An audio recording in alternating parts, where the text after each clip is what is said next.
Mark, I know you cover golf, so let's touch on that for a moment in a bit of detail.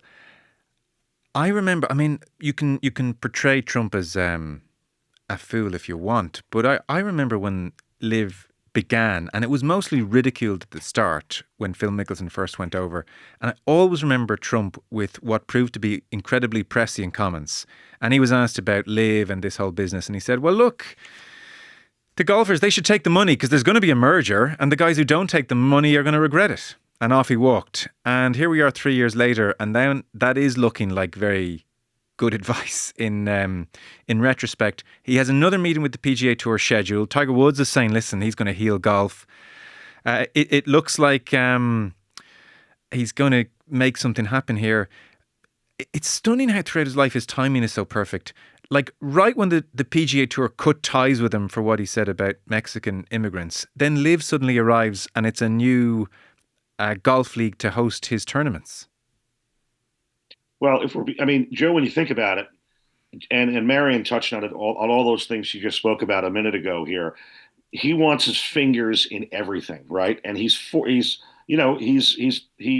his way into everything, right? I mean, to some degree, there's a lot of people here in America that feel like he did force his way into the presidency, something that years ago we no one would have thought possible. So he is a golf junkie. I've known him for a long time. I've actually played golf with him one time. Done a bunch of stories on him.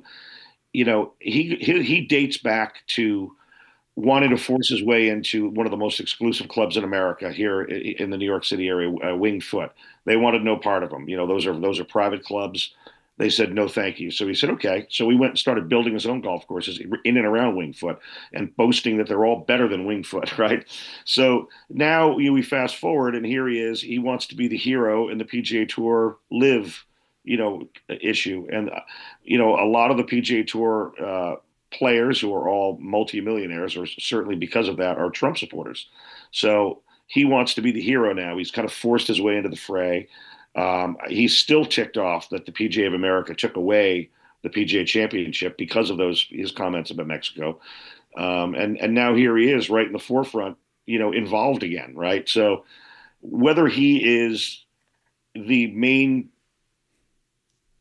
reason why the two sides merge, which they certainly will because it makes sense on both sides. Whether he's the main reason for that or not, he's certainly going to take credit for being the main reason for it. Yeah, certainly it's been cited that this Department of Justice investigation into the alliance between Liv and PGA Tour, the sense is Trump's going to make that go away. So, I mean, there are very kind of tangible benefits to him being involved.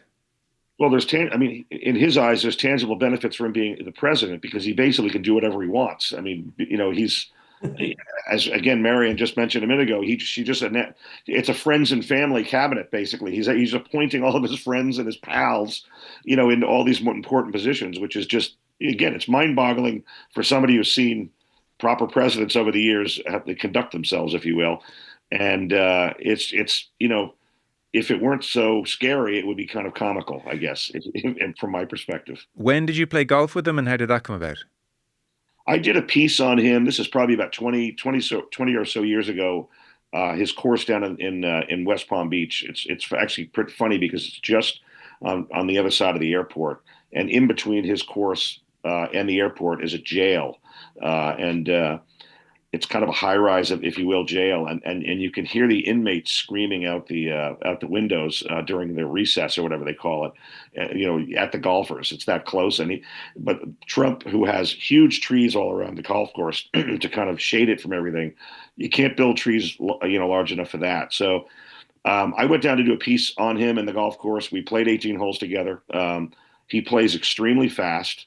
He doesn't really, as is legendary, anything about 6 or 8 feet inside the hole is good, which is why his handicap is so low.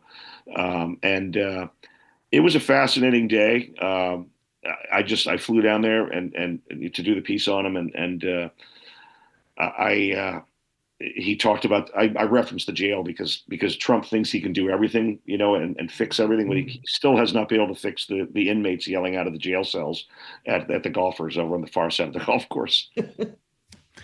And Yes, you paint a lovely image there, Mark, of the live entertainment for these poor guys stuck in prison. The only thing they've got to watch is Trump playing golf. Okay. did he take any dodgy drops, Mark? Was everything above board here?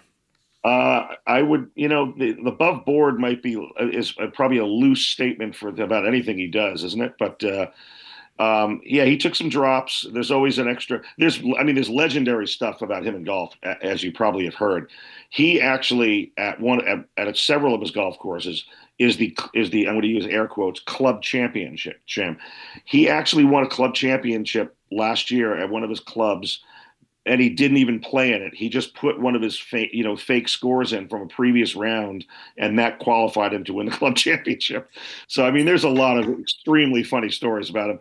Yeah, he literally would drive his golf cart almost up onto the green. Like for all of us golfers, we know that's kind of sacrilege. You're supposed to stay away from those places. He will literally drive his cart right up onto the green. But he's a character, man. I mean, it's kind of high comedy when you're around him, and he is who you see on television. Yeah.